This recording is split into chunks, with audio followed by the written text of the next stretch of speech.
Good morning students. मैं दिलीप नारायण व्यास वैभव online classes से आपका हार्दिक स्वागत और अभिनंदन। लास्ट वीडियो में हमने कक्षा 10 सामाजिक विषय का 7वां अध्याय राज्य सरकार प्रारंभ किया था, जिसमें हमने ये जानकारी प्राप्त की थी कि राज्य सरकार के भी शासन के वही 3 अंग हैं जो केंद्र सरकार के हैं: व्यवस्थापिका, कार्यपालिका, न्यायपालिका। ये शासन के 3 अंग कहलाते हैं जो शासन के विभिन्न स्तरों में पाए जाते हैं, चाहे वो केंद्र स्तर है, चाहे राज्य स्तर है, चाहे स्थानीय स्तर है। शासन के हर स्तर पर शासन के 3 अंग सब जगह पाए जाते हैं। इसी कड़ी में हमने राज्य सरकार के बारे में जानकारी प्राप्त की थी। राज्य सरकार में भी शासन के यही 3 अंग पाए जाते हैं: व्यवस्थापिका, कार्यपालिका, न्यायपालिका। व्यवस्थापिका के बारे में चर्चा की थी कल हमने, और मैंने आपको बताया था राज्य की व्यवस्थापिका भी द्विसदनात्मक होती है, जिसे विधानमंडल कहते हैं।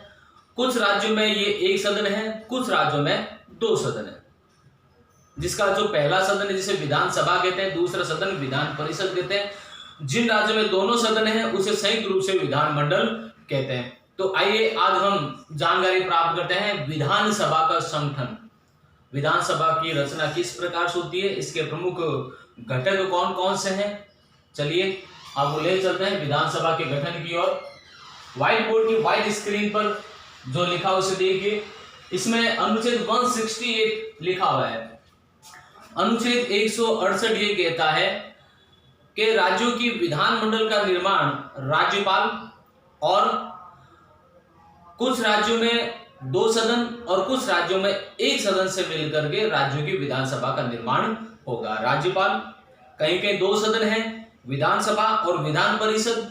कुछ राज्यों में 1 सदन है, विधानसभा जैसे राजस्थान वगैरह। तो राज्यों की विधानमंडल का निर्माण राज्यपाल, विधानसभा, अगर किसी राज्य में 1 सदन है और किसी राज्य में 2 सदन है तो वहां के विधानमंडल द्वारा वहां की व्यवस्थापिका का निर्माण होगा। आर्टिकल 168 ये बात कहता है। अब विधानसभा का संगठन देखते हैं, स्ट्रक्चर। इसमें लिखा हुआ है, पहला पॉइंट है सदस्य संख्या। आर्टिकल 170 अर्थात अनुच्छेद 170 के अनुसार प्रारंभ में विधानसभा के सदस्यों की संख्या निर्धारित कर दी गई थी, जिसमें राज्यों की विधानसभा में जो न्यूनतम सदस्य संख्या है वो तो होगी 60। कितनी होगी? 60। और अधिकतम सदस्य संख्या कितनी हो सकती है? 500 हो सकती है। इसके अलावा राज्यों के जो चुनावी क्षेत्र है वहां पर भौगोलिक आधार पर निर्वाचन क्षेत्र में विभाजित होगा। राज्यों के जो चुनावी क्षेत्र है वो भौगोलिक आधार पर अनेक निर्वाचन क्षेत्र में विभाजित होगा। और विधानसभा के जो प्रत्येक सदस्य है, विधायक है, वो कम से कम 75,000 जनसंख्या का प्रतिनिधित्व करेगा। जैसे जैसे जनसंख्या बढ़ती जाएगी वैसे वैसे विधानसभा के निर्वाचन क्षेत्रों में भी वृद्धि होती जाएगी। आगे देखते हैं सदस्यों की योग्यता। विधानसभा के सदस्यों के लिए वही योग्यता है जो हमने लोकसभा के सदस्यों की योग्यता पढ़ी थी। तो विधानसभा के सदस्य की योग्यता क्या है कि वह पहले तो भारत का नागरिक हो, दूसरी उसकी आयु कम से कम 25 वर्ष हो, तीसरा पागल, दिवालिया, कोढ़ी न हो, चौथा राज्य सरकार और केंद्र सरकार में किसी भी लाभ के पद पर आसीन न हो, अगला उस पर किसी प्रकार का आपराधिक मामला दर्ज न हो। ये उसकी विधानसभा सदस्यों के लिए न्यूनतम योग्यताएं हैं। ये योग्यताएं होनी जरूरी है। अगला है स्थान आरक्षित। विधानसभा में निर्वाचन क्षेत्र में अनुसूचित जातियों, जनजातियों और पिछड़े वर्ग के लिए स्थान आरक्षित कर रखा है। 2020 के लिए इसमें लिखा हुआ है 2020 तक के लिए अनुसूचित जातियों, जनजातियों के लिए स्थान आरक्षित कर रखा है। चूंकि अब 2020 आ चुका है तो आगे अनुसूचित जातियों, जनजातियों का क्या इसमें परसेंटेज कितनी रहेगी, इसमें घटोतरी होगी कि बढ़ोतरी होगी, ये राज्य की विधानसभाओं को या केंद्र सरकार को निर्धारित करना होगा।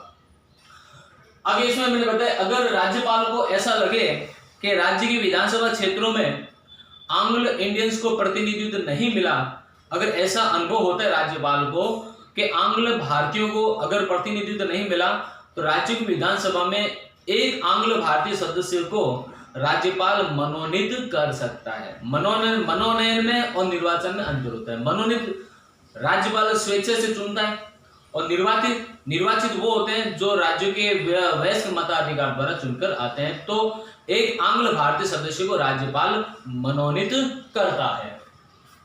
निर्वाचन पद्धति क्या है?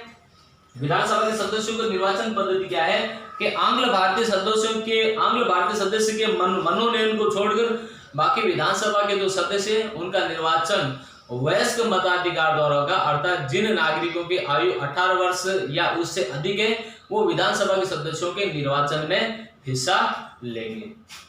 अगला है सदस्यता का अंत, अर्थात विधानसभा के जो सदस्य है, विधानसभा के सदस्यों की सदस्यता का अंत किस प्रकार से होता है। इसमें बताइए यदि कोई सदस्य, विधानसभा का कोई सदस्य अगर दोनों सदन का सदस्य हो चुका है, विधानमंडल का सदस्य अगर विधानसभा के भी सदस्य है और विधान परिषद का भी सदस्य है, तो उसे एक सदन से अपना त्यागपत्र देना होगा, तो एक सदस्य उसकी सदस्यता रद्द हो जाएगी। दूसरे इसने बताया कि सदन में अगर बिना आज्ञा अगर 60 दिन तक यदि कोई सदस्य अनुपस्थित रहता है तो भी उसकी सदस्यता रद्द हो सकती है। अगला इसने बताया कि सदन में अगर विधानसभा के सदस्य बनने के पश्चात भी यदि कोई सदस्य विधानसभा की सदस्यता की योग्यता को पूरी नहीं करता तो सदस्य बनने के पश्चात भी उसकी सदस्यता रद्द की जा सकती है। अब आगे देखते हैं विधानसभा अध्यक्ष और उपाध्यक्ष के बारे में। तो बच्चों, लोकसभा का अध्यक्ष और उपाध्यक्ष के बारे में हमने लास्ट वीडियो में पढ़ा था, तो उसी प्रकार से विधानसभा का अध्यक्ष और उपाध्यक्ष का चुनाव होता है। विधानसभा के सदस्य में से एक को अध्यक्ष और दूसरे को उपाध्यक्ष चुना जाता है। अध्यक्ष अपना त्यागपत्र उपाध्यक्ष को देता है और उपाध्यक्ष अपना त्यागपत्र अध्यक्ष को देता है। इनको पद से हटाने की क्रियाविधि क्या है। यदि लोकसभा विधानसभा अध्यक्ष को पद से हटाना है तो विधानसभा में उपस्थित सदस्यों द्वारा यह मत अगर बहुमत से पारित कर दिया जाता है और राज्यपाल की अनुमति के पश्चात विधानसभा अध्यक्ष का पद रिक्त हो जाता है और वह अपना त्यागपत्र विधानसभा उपाध्यक्ष को देता है। विधानसभा अध्यक्ष जो है वो किसी प्रकार की चुनावी विधि में हिस्सा नहीं लेता। विधानसभा में जो विधेयक प्रस्तुत किए जाते हैं उसमें हिस्सा नहीं लेता, लेकिन अगर किसी विधेयक पर बारंबार मत पड़े तो अपना निर्णायक मत भी दे सकता है। विधानसभा अध्यक्ष का कार्य क्या है। विधानसभा अध्यक्ष का वही कार्य जो लोकसभा अध्यक्ष है। विधानसभा अध्यक्ष सदन में शांति, अनुशासन और सदन की मर्यादा बनाए रखता है। सबसे पहला इंपॉर्टेंट काम कि विधानसभा अध्यक्ष सदन में शांति, अनुशासन और सदन की गरिमा को बनाए रखता है। सबसे पहली बात ये।